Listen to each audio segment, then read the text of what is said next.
Hello everyone, তো এটা ছিল 26শে জানুয়ারি রিপাবলিক ডে। তো আমি একটা সাদা কুর্তি পরে এসেছিলাম ডিউটিতে। এই দিনে সরকারি ছুটি থাকলেও রিটেল ওয়ার্কারদের কিন্তু কোনো ছুটি থাকে না। তো লাঞ্চ টাইমে আমি আর আমার বান্ধবী খেয়েছিলাম এই গাছতলায় বসে, আর সেখানে গিয়েও আমি কাজ শুরু করে দিয়েছি। এত কাজের দেবী আমি। তো ছুটির পরে আমি গিয়েছিলাম ব্রাঞ্চ ইটালিনোতে।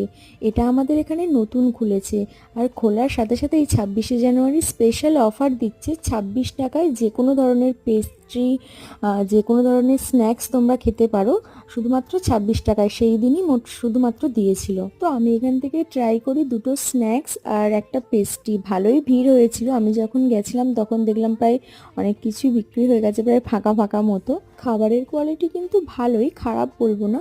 শুধুমাত্র একটা স্ন্যাক্স আমার ভালো লাগেনি, বাকি দুটো কিন্তু বেশ ভালো লেগেছে। তারপর আমি বাড়িতে এসেই বসে গেছি আমার নিত্যদিনের কাজে, কারণ এখন চলছে বিয়ের সিজন। আজকের মতো টাটা।